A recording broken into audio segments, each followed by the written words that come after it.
Shangri-la, the Notorious. The map that gave each and every single one of us a heart attack back in 2011. Shangri-la was regarded as one of the worst zombies maps of all time, certainly in Black Ops 1. It was hated, people couldn't wrap their minds around it, people couldn't force themselves to enjoy it. Many players simply hated this map, and the ones who did enjoy it preferred other maps anyways. Shangri-la left a nasty scar in zombies, but time heals everything. As time has progressed, with hindsight on our side now, we can see that Shangri-la was a much better map than we had appreciated it. Over the years, this map has evolved from an irritating, stupidly difficult map to an important and fun challenge. Shangri-la aged particularly well. We're going to be analyzing it, what it did right, what it did wrong, and everything in between. Guys, real quick, let me clear the elephant out of the room. I haven't been uploading a lot. Like, at all. So I apologize for that. I posted it on YouTube and on Twitter various times. Make sure to go follow me on Twitter to keep updated with this kind of stuff. I always tell you what's going on if I'm not uploading. Nearly 100% of my focus has been on closing out school so I can graduate high school and have a peaceful, relaxing summer of YouTube. That, tagged along with a lot of personal issues, is why I haven't been uploading a lot for the past 2 weeks. Hopefully you guys understand. The uploads will still be a little slow moving forward until about May 30th when I graduate. Things will get back on track though, so thanks for your patience. Why is Shangri-La so challenging, and more specifically, why was Shangri-La regarded as such a poor map? There isn't one simple answer. It's a culmination of things. The root of the problem starts with Shangri-La's design. The first instantly noticeable thing about this map is how tight and compressed it is, how close quarters it is. You feel like everything is closing in on you. Quite literally, you are walking through the tunnels of an ancient temple. And of course, any map this tight proves difficult for survival. Not to mention, there isn't one single viable training area. Yes, you can make some areas work, for example, down where the MPL is, but there isn't one definitive training area that you can say, I am confident in. A lot of the other BO1 maps were very noob-friendly and had a ton of space to work with. Kino had a couple of great training areas, Ascension had half a dozen of them, and Moon was also a very spacious map. Shangri-La, however, doesn't have an iconic training spot. It doesn't have much space to work with. You are very limited, which of course makes it very difficult, but also annoying for lots of people. And to topple this very narrow map, the gameplay is also pretty difficult. The wonder weapon of this map, the 3179 JGB215, aka the baby gun, is a great wonder weapon. Statistically, one of the best, but practically not a sound weapon. It's my personal favorite wonder weapon, and it pains me to say this, but it's very dangerous to use. You shoot a horde of zombies and turn them into tinier zombies, and you can kick them around, which is great, but they can still do damage to you. Individually, a minuscule amount of damage, but altogether can be dangerous if you're not careful. It's not a thunder gun that can instantly save you and get rid of all the zombies. It's a strategic weapon that needs to be meticulously used to get the best of it, to get its fullest potential. So what we've got so far is a tight map and a risky wonder weapon. But wait, there's more. To add another level of irritation and another layer of challenge come in the boss zombies. Did you want to be able to pick up your drops without having to worry about them disappearing? Well, too fucking bad. The monkeys steal your drops.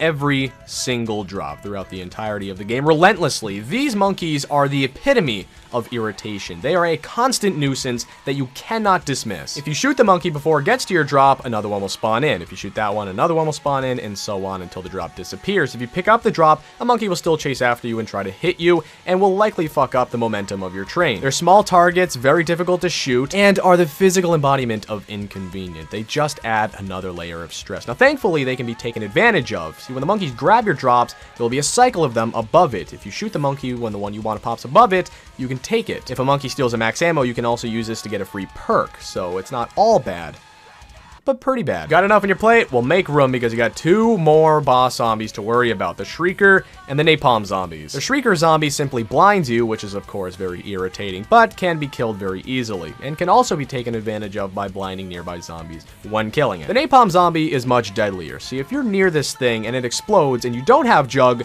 you're a goner. If you do have Jug, it can take about half your health and the flames may take the rest. Again, this boss can be used to your advantage. You can use it as a fire trap. It does kill other zombies, which is cool. And, you know, individually, these bosses aren't the worst. But the problem is, they spawn in too frequently, a minimum of once per round, which doesn't sound like a lot, but it is, and sometimes even twice, maybe 3 times. It gets irritating. So now what you're dealing with is a tight map with an unreliable wonder weapon and 3 different types of boss zombies that spawn in frequently in large quantities. Smarter players can take advantage of these bosses, but it's easier said than done, especially when training. These are the reasons why Shangri-La is so challenging, and to many, just irritating. And that's excluding the plethora of minor inconveniences on this map. The only traps on this map work against the player and not the zombies. The spikes constantly get in the way. The mud slows you to a shambling speed. There's a couple of water patches that slow you down, and the only way you can pack a punch on this map is by having every player in your game simultaneously stand on one of the 4 stones, which, if you're unable to communicate with your team very well or at all,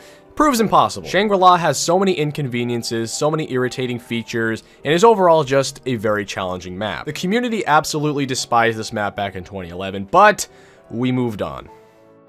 As time went on, maps became more and more complex in terms of setting up. The quests became longer and longer to achieve Pack-a-Punch, power, wonder weapons, buildable specialists, everything. New elements to zombies were added, and the processes to get them became more and more extraneous. BO3 Zombies is a perfect example. After working tirelessly to set up on a map, you now have access to a lot of overpowered weapons. Having these very powerful wonder weapons and specialists, combined with having Gobblegum, combined with being able to double upgrade your weapons that serve infinite damage, make Black Ops 3 Zombies and next-gen zombies in general just very easy for high rounds. Setting up takes a while and can be difficult, but once you get to that point, you are a god. I may be confusing you, here's what I'm trying to say. High rounds in modern-day zombies are just too easy. You know, you have these Gobblegum, Elixir, double Pack-a-Punch. Everything about modern-day zombies is very easy for high rounds. Again, setting up can be a bitch, but once you get to that point, you're good. This is the exact opposite of old zombies. Old zombies was very easy to set up, but the high rounds were always very difficult because you didn't have all of these overpowered features. You relied on you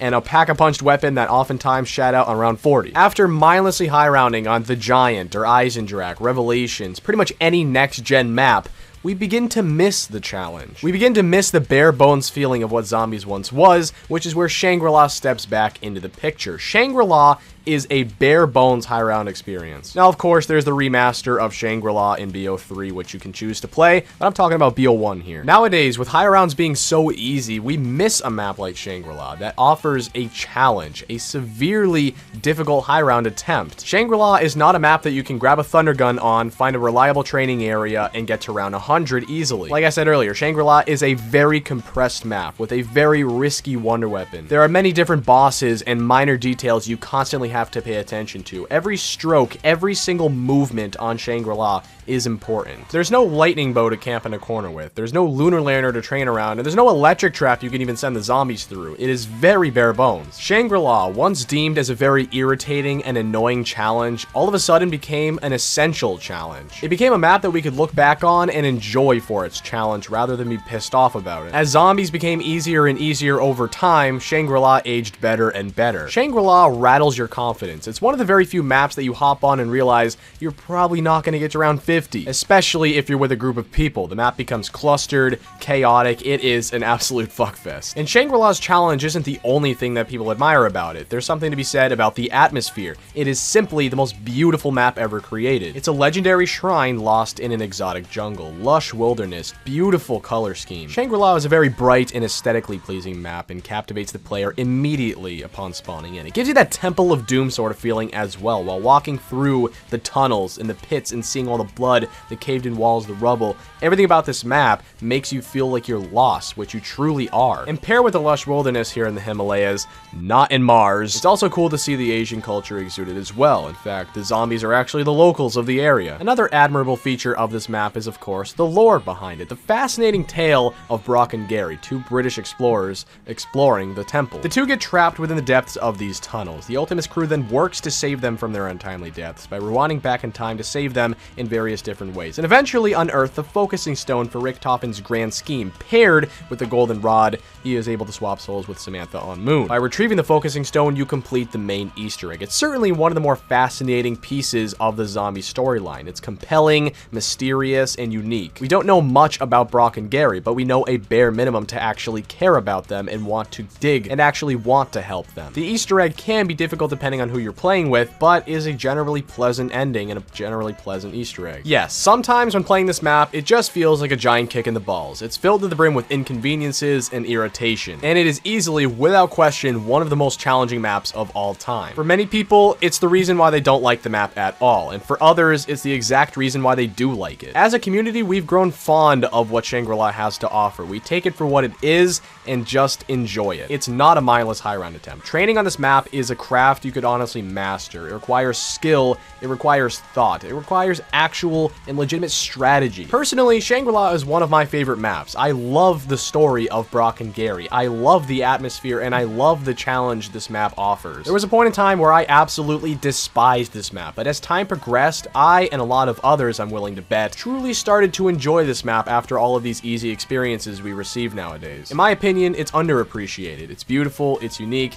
it's Shangri-La, one of my favorite maps of all time, and I think it aged very well. Of course, let me know what you think of Shangri-La down in the comment section. I'm willing to bet that it's going to be very polarizing. A lot of people just don't, a lot of people just do like it. You know, I don't think there's many in-betweens. Guys, guess what? I have merch. If you purchase any, send me a picture of it on Twitter, either the purchase or you actually wearing it. I will follow you, and I will love you more than I already do because, well, I love all of you for watching this video. Even if you can't afford anything, just click the link and browse, you know, maybe put it on a wish list or something. Any and all support is greatly appreciated. It helps the channel, so thank you very much. Guys, leave a like if you enjoyed this video, and subscribe so you don't miss the next analysis video, which should be next Sunday night. It is going to be Moon. I hope you have a terrific day. Stay cool, man.